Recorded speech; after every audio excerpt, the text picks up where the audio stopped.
trip meter, we click on reset now. 0.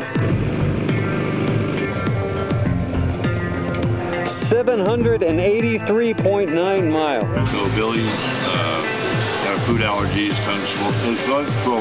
I'm recording Doug adjusting his junk.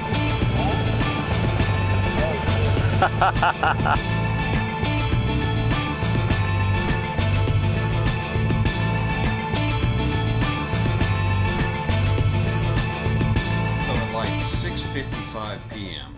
Central Standard Time, we roll in to the Big Texan. We made it, dude! In Amarillo, Texas. And we had made it in time to see Billy and Tracy eat a big steak. Saturday, 31st at 7 o'clock Central Standard Time. So anyway, Tracy called last night, as you know, and he's been pretty cool about keeping me up on stuff, which I thought was cool. Because they're so, you know, I mean, when your friend's sick, you don't call your other friends and go, dude, your friend's sick, you know what I mean? You just kind of take care of them, so Yeah. I appreciate that. Yeah. And I was looking forward to seeing him, but, you know, now my heart's broke. Yeah, it's sad. It's too late now. It was kind of a bummer that I didn't get to see those guys, but Doug and I had a good time. Hung out there at the Big Texan, bellied up to the bar with all the cowboys and had a few beers, and I ended up getting the 18-ounce ribeye called the Dallas Cut, and I have to say that it was a pretty tough steak. That's about it. I mean, but we'll see what breakfast is like. Yeah, yeah. But that better be a little more impressive than dinner, I think. It wasn't really as tender as a ribeye ought to have been. So the steak itself at the Big Texan, at least the one I had, the one time I was there, wasn't terribly impressed, especially for the price. Of course, the $4 draft beer there wasn't really impressive either, but as hot and thirsty as we were, they went down rather well.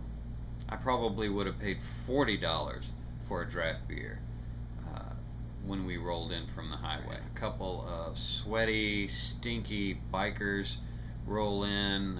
Doug's got the whole camo movie green thing. Click up here and get a little footage of Gaijin 1200.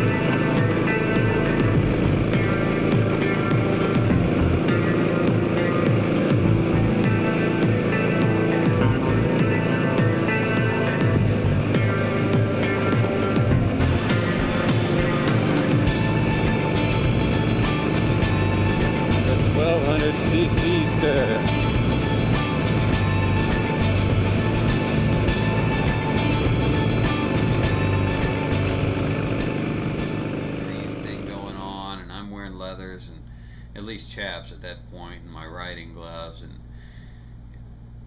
I kind of felt out of place in the Big Texan, honestly, with all the cowboys there, but it was a good time anyway.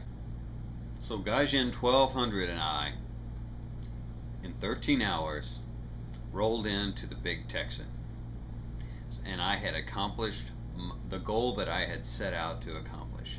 I made it 783.9 miles in 13 hours. So I was pretty ecstatic about that. Well, 13 hours and 5 minutes.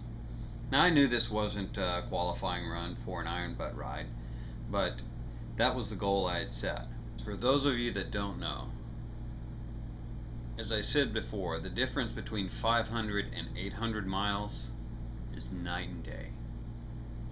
Some of you out there may have done a true iron butt ride, a qualifying certificated iron butt ride, and you understand, you know the difference. Had we had to go another 200 miles that evening, it would have been tough. It would have been really tough. Not only for the mileage, but the heat was so oppressive that day. From noon until 7, it was 103 degrees. Out on the freeways and on that baking concrete and asphalt, there's no break from the heat. I remember the last 30 miles rolling in into rolling into Amarillo that day, and I was moving in. I just couldn't get comfortable on the bike anymore, and if it hadn't been for Doug being somewhat fresh and leading me in there most of the way. I understand marathon runners now, when they can get behind someone and just their presence and their pace will actually pull them along better than if they were out running by themselves. And that's what Doug did for me that afternoon. We made it, dude! Let me check this out. I've got to... How many miles did you do today? 783.9 miles. 783.9 miles today. And if it wasn't for my fine feathered friend, Gaijin 1200, I wouldn't have been able to do it, really. If he hadn't been along that last hour, I probably would have stopped one more time, and I would have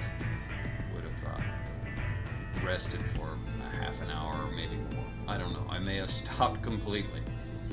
But it goes to show just what having a riding buddy with you, what difference that can make. The reality is that I still had until 6 o'clock Sunday evening, 1,500 miles in 36 hours. And that also would qualify for an Iron Bud ride.